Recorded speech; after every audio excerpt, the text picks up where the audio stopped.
Hey guys, it's Jennifer and Justin Roach here, the only Roaches you want in your home with Bluebell Realty. Welcome to our very first episode of Infesting Real Estate Podcast. Hope you enjoy what we have planned for you.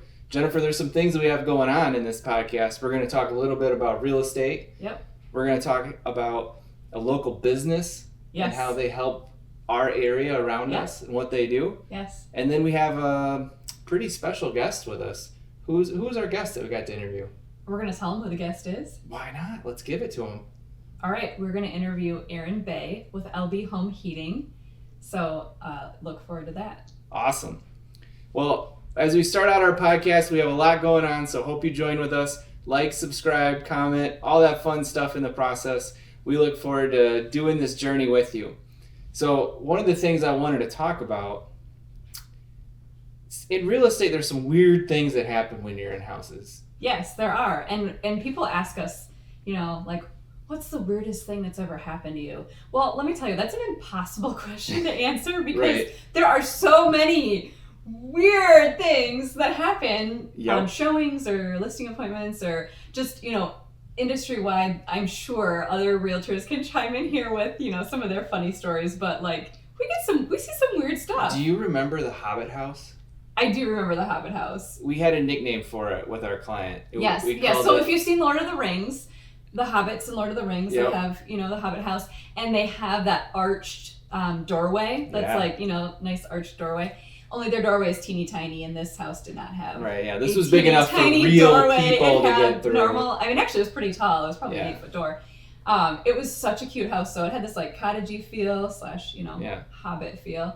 And do you want me to continue the story? Yeah. So you seem like you're like super eager and you want to tell this story. Well, yeah, a little bit, but we'll do it together. Because I remember we were like running late. Yes. This was down in Muskego. Yes. And we were like first time meeting these people. Hadn't met them before. And so we were running, of course, marital bliss. We never argue, never fight, ever. And we're never late. We're always never on time. late. We're always on time. And so we pull in. It's like, this is the house. It's dark. You really can't see things around it. And I jump out, and Jennifer's like, go open the lockbox because they're not here yet. I'm like, yeah, they weren't there. We actually beat them. We were really excited. So we're like, okay, let's turn on the lights. Let's make it look really inviting and get it ready for them. So we both go in, right? Yep. Both go in, and you set your, I put the key on the island in the kitchen. Yes. And you have this like metal binder. He has this metal binder that he's always carried with him. It's like, a million years old. Easy. Easy. Throwing daggers. Our episode 1 and already throwing shade. Okay. He loves this metal binder. It's his baby. He practically sleeps with it. It's kind of like a second pillow to him. So anyhow, he puts a metal binder on the counter, puts the lockbox and the key on the counter. I did. That's true. You had your cell phone, right? No. Cell phone was on the counter. Okay. All right, so I said, Jennifer, can you hit the lights? I'm going to run outside because we never met these people. Yes, and they had just arrived. You were going to go greet them. I saw the lights through the window, so beeline out the door. Yes. And so then what happened? So Justin's out there saying hello and meeting them, and I'm turning on all the lights real quick to make the home look really inviting and homey. And there had been a note in the showing instructions. Do not let the cat out. This is not an outdoor cat. Don't let it out. Okay? So I see the cat and I'm like, okay, I want to go out and say hi and kind of welcome them in. But the cat's kind of following me. So I'm like, okay, I'll just, open the door real carefully and I'll shut it real quick behind me before the cat can get out. Sure. Sounds great. I'm outside. You didn't ask me anything. So this nice, beautiful door, Hobbit door. Yeah, it's heavy. It's wood, arched. perfectly arched, and it's probably from like the 1920s. This house was built in the early 1900s. And I would guess the doors from like the 1920s. Really cool. It had like the old knobs with like the old keyholes. Yeah, super cool. Yeah, except for the problem was. So I do that, right? Yeah. So I do that. I carefully sneak around the cat, open the door quick, and I shut the door quick behind me. And I go, Jennifer, here's our clients. Nice to meet you. Great to meet you. Okay, let's head inside. Yes. And I go, Jennifer, do you have the key? Nope. The key's on the counter. And why would that be a problem? Well, because most doors, you shut them and they don't automatically lock, do they? This one did. This one did. This one did. This beautiful 1920s Hobbit door had a self-locking mechanism. Yep. That anytime you shut it, even if you don't want it to lock, it locks. Yeah, and there was no unlock option. So I spent a good 15 minutes trying to knock on the neighbor's door to use their phone to call the listing agent. Who then had to call the seller. And thankfully the seller was in the area and felt very sorry for us and felt really bad that they didn't put in the notes that it was a self-locking door. Yeah. So that was a good one. It was very, I mean, so the first time meeting these people, right? And so thankfully it was a nice summer day. Yep. So we were outside enjoying the yard. Just for clarity, clarity for everyone, they did not buy the house. You mean that wasn't the perfect experience they were looking for? No. We tried, but we crashed and burned. Yes. So there's a lesson here, right? Of course, there's always a lesson. What's the lesson, Justin? Just make sure you keep the key on you. Keep the key on you, in your pocket, or put it right back in the lockbox and lock it. That's a habit now. Yeah, that's what we that's do a habit now. now. We just unlock it, put it straight, and especially with Sentry Lock now, that makes it really nice. I love Sentry Lock. And Sentry Lock's more secure. I love that. So anyways, you put it right in the Sentry Lock. That way you can't lose it. You can't accidentally take it home with you. I've heard of agents doing that before taking keys home. So if you're an agent in Southeast Wisconsin and you do not have your Sentry Lock access, get it. What are you doing? Get it. Let's go. It's time. It's no more one-day codes. Yeah. I'm not giving those out anymore. It's like I'm just 3 years. And 2 of them of constant training. Like, I think it's time that we training's offered every month. Every day, practically. Thank you, Metro MLS, for the training. We appreciate it. Yes, it's awesome training. Go to it and get your Sentry Lock so I can stop giving you one-day codes. So I can stop locking myself out of self-locking doors. That's the real reason. Let's be real. That was a number of years ago, though. That was almost 6 years which ago. Which is interesting because 6 years ago that happened. In our latest accepted offer, do you know what the front door has? A self-locking door. Yes. And as soon as I saw it, I was like, oh! So these self-locking doors pop up once every 6 years. There you go. That's how common they are. Yep. Awesome. I mean, what do you say after that, right? Okay, so we've got another good story for you. Okay, yeah, which one is this? All right, I want you to tell it though because I was actually not at this showing. Well, I just got to hear you're gonna about have to set it up for me so I know what house we're talking about. All right, so we do show a lot of houses. This was actually a more recent story. So this was a story from the past 6 months. Okay. And Justin arrived to a showing with our buyer. And Justin is extremely perceptive. Oh yeah. Oh yes. I know which one. And now. Oh yeah. And okay. I'm tracking. Justin picks up on things that normal people wouldn't. So I'm not normal? He's definitely not normal. For so many On the reasons. record. That's twice you're sending shade this way. Let's go. All right. I love you. It's a cloudy day. So Justin will have to tell this story, but there's a good lesson in this story too. So I have a habit of walking around the exterior of the home. I want to make sure no windows are broken in, doors aren't left open, and if they are, I let the listing agent know right away. But I also want to be aware: is there anyone potentially in the home that shouldn't be in the home? I mean, you hear horror stories of that, and it's pretty really not rare. It's rare, right? But you do hear the horror stories from around the country of realtors who got themselves into really bad situations or where horrible things happen because we live in an unsafe world. So it's really good to hear safety tip. And to be prepared. Be prepared and always have safety on the top of your mind if you are a realtor in any state. It's really important to be safe. Side note off of your side note here, we tell our agents all the time, if they're not comfortable with showing that home and they come up to it and there's something that's not right, reschedule it. Don't do it. It's not worth it. Not worth it. It's not worth risking your safety. All right, let's bring it back. Bring it back to the story. So I walk around the exterior. There's a car in the driveway. Whatever, that happens frequently. Not a big deal. Buyers are super excited. We go in. It's like garage entry. Yes. Into the house. So lockbox is inside the garage. So you got to open the garage door, get in, and then there's a lockbox there. Mm-hmm. So open up the lockbox. Everything looks good on the garage level. We walk into the basement because it's a tri-level. Yep. And we walk into the basement area, and that looks fine. Looks like someone is staged but moving out. Okay. And so we work our way to the main level. And as we go up the stairs, like everything's kind of staged, like pretty nice, like I said. But then I look over in the living room and there's a couch. Clearly, every house has a couch typically. And this is the only type of information you can get from Infesting Real Estate Podcast. There's a couch in the house. But on the couch, so everything's nice and neat. But on the couch is this blanket that's just kind of thrown onto the couch. It wasn't like laid or not staged. Draped. Yeah, not draped or, not with flair or style like you see from some of these, people that do that. So I'm like, someone's here. And our buyers laughed at me. They're like, sure, there's no one here. We've already gone through like half the house. There's no one here. I'm like, I think someone's here. Yeah. So we walk through the living room. We walk through the kitchen. And we go to where the bedrooms are. And there's 4 bedrooms in this house, right? So we have one in the basement. We've seen that one.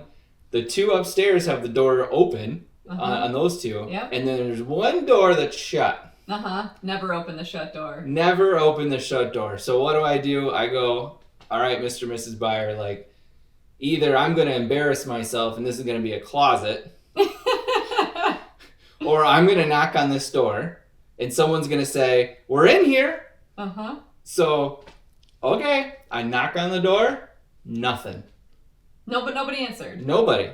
Okay. And of course, multiple times to this house, by the way, especially when I saw this stuff on the couch, I was like, hello, anyone there? So you already know what was coming. And so I knock on the door, no answer. I open the door like 4 to 6 inches, and there is our lovely sellers showing how much they love each other to each other. And they couldn't stop for like 3 seconds to say, don't come in? No, yeah, so I said, I don't really know how to say this, but I was like, so I shut the door. I'm like, hello, Justin Roach here, Blue Bell Realty, here to show your house. At my scheduled showing time. So Mrs. Buyer is just laughing hysterically at this point, so I had to get her out so it's not even more awkward. And Mr. Buyer was like, what did we just see? And anyway, so I had to texted actually the listing agent quickly, like, hey man, like this is what just happened. And all of a sudden, I'm at the bottom of the staircase, nowhere near the door, and I hear, we'll be out in just a minute. And I was like, oh my gosh. So the greatest part of this story though. Yeah, tell them the best part. The buyers wrote an offer and the How many offers were there on this house? A lot. A lot. It was an extremely competitive, like a lot of people wanted this house. And we won. And they closed. And they live in that house right now. Oh, man. So if you're going to sell your house, please make sure you're checking your confirmed showings. Yes. In case you would like to, run around the house naked or show your spouse how much you truly adore and worship the ground they walk on. Confirmed showing times is not the time to do that. No. Oh, man. So every episode of the Infesting Real Estate Podcast, we want to take a look at a local business who's doing something awesome. Whether it's serving people, providing a product, or giving their services away to people in need. We want to take a moment and just let you see what they're doing and how they impact their community. Take a look at this.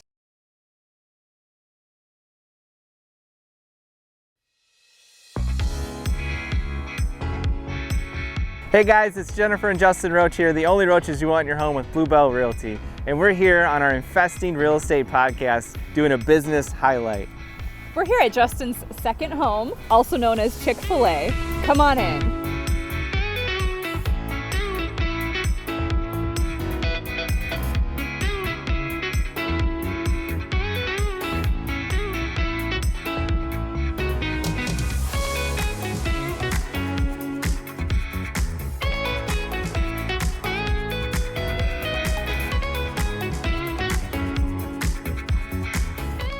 Hey, we're thrilled to be here with Kyle Bartz, my bearded brother, the owner here and franchisee of Chick-fil-a Pewaukee, and his beautiful bride, Julie.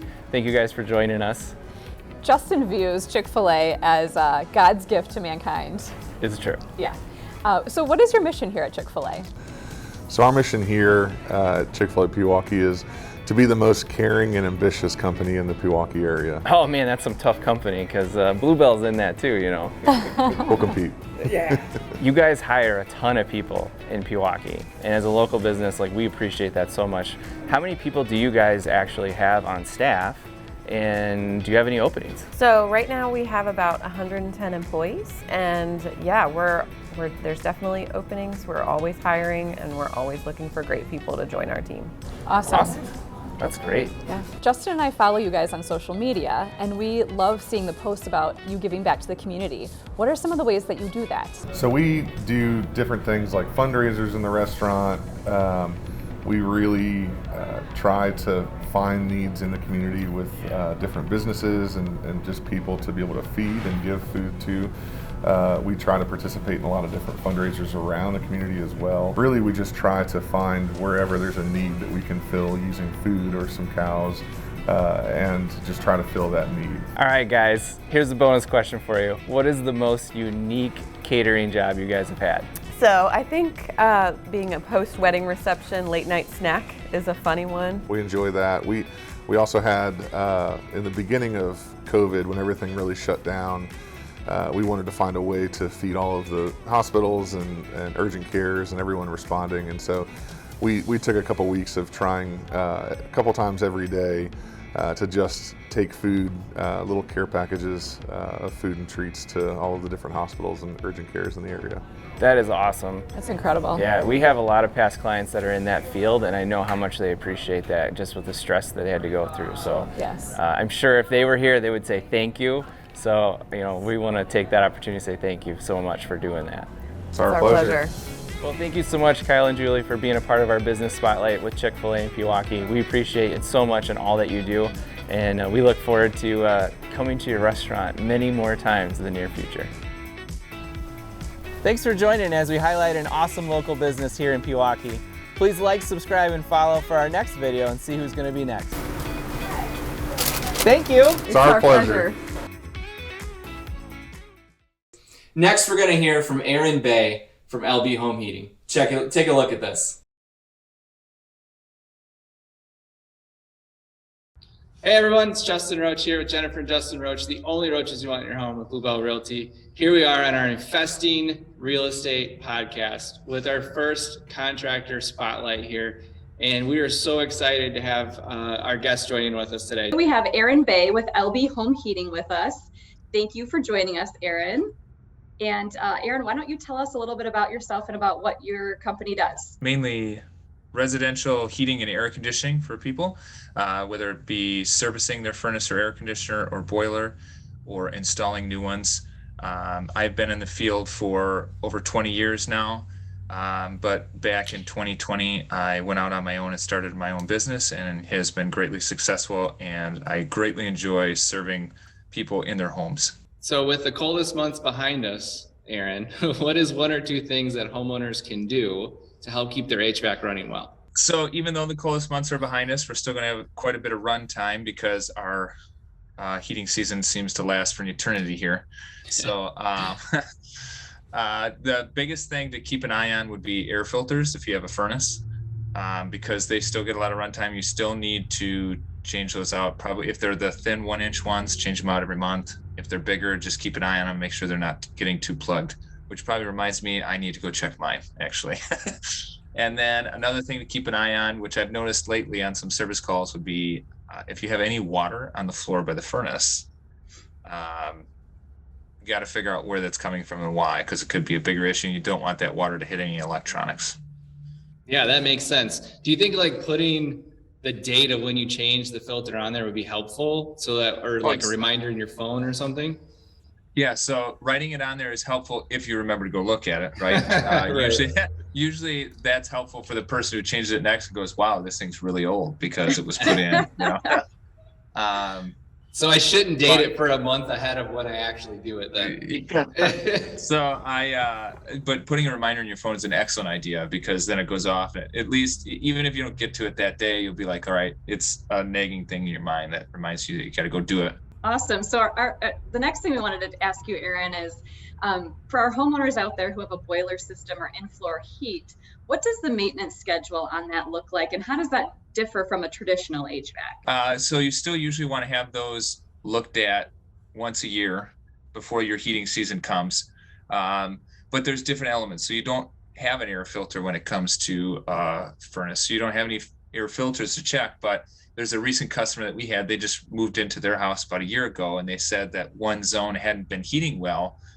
And we looked into it, dug a little deeper, and realized that the initial installer had never added a wire to actually kick the boiler on. All it did was turn a pump on, and it moved warm water to that area whenever another area of the house was actually heating. So they would get heat there from time to time, and that's why it never actually got warm enough in there. Wow. So it doesn't hurt to have it checked out once a year, or even when you first move into a house, to understand what it's doing or if it's working correctly. So here's one for you. What was your wildest, craziest, weirdest service call that you've had? This is hard. 20 years in, I some of them come to mind. I have some funny ones that came to mind. I remember once on an air conditioning call, I had a tenant tell the homeowner or the property owner that they didn't have, the cooling wasn't working right. And I got there, and it was in an apartment above a commercial space. And they said the air conditioners are all on the roof. And I went out on the roof and I walked around. I couldn't find the air conditioner.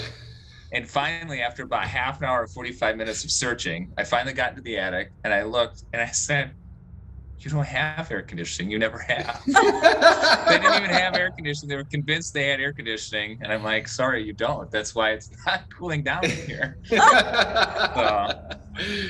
I mean, I have all kinds of funny ones, with, I don't know, ones that traumatized me because people walked through and didn't know I was there, and they didn't think a service guy was there. So they're like, "Whoa, I didn't need to see that," or like, oh man, I can only imagine, like, "Hey, my AC bill was pretty low this month." Yeah, it's because you've never had air conditioning. Like, dude.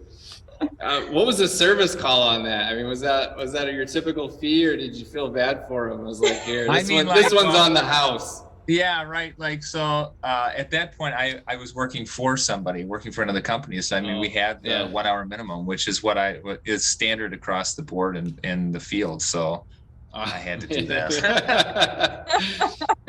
And here's the quote for what it costs for me to install one. Yes. Yeah. Upscale. Oh, right. All right. Well, I have a bonus question for you. So I'm going to show you a picture here, and I want you to tell me the first thing comes to your mind. Ready? Here it comes. Oh my. First of all, I want to give the homeowner a hug and say I'm sorry, because that looks like a mess. The first thing that comes to my mind from a heating perspective is I'm just praying that the water didn't get high enough to hit any electronics or the blower, because that's the first thing that's going to get hit. So hopefully, right, and we can't see that under the water, but whenever we install furnaces in a basement, we'll always put them at least on a brick.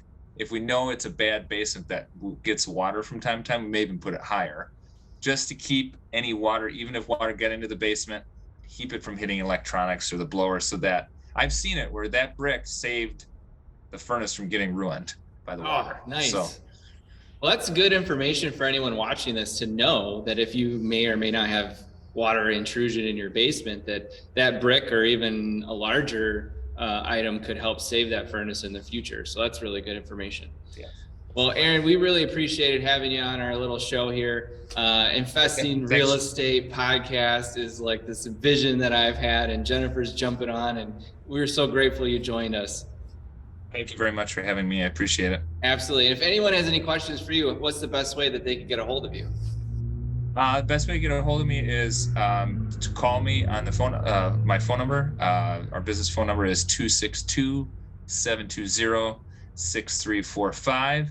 They can also find us. We have a Facebook page at LB Home Heating, and we also have a webpage, lbhomeheating.com. Nice. So those are 3 different ways that they can find us and get a hold of us. That's awesome. Well, thank you again for joining us. And guys, stay tuned for the next episode where we'll dive in with another contractor, appraiser, or someone else in the real estate field that will give us some insight into our local market and what you should know as a homeowner or potential homeowner. So thanks for joining us. We'll see you next time. Thank you. Thanks so much for joining us on our very first episode of Infesting Real Estate. We're really excited about the next episode, episode 2, where we're going to take a look at a local business. We're going to talk to someone within the industry, and Justin and I are going to tell you some really important real estate-y type things. Possibly some more awesome stories. You got to come back and take a look, guys, and listen in if you're on your podcast. We really appreciate it. Hope you have a great day.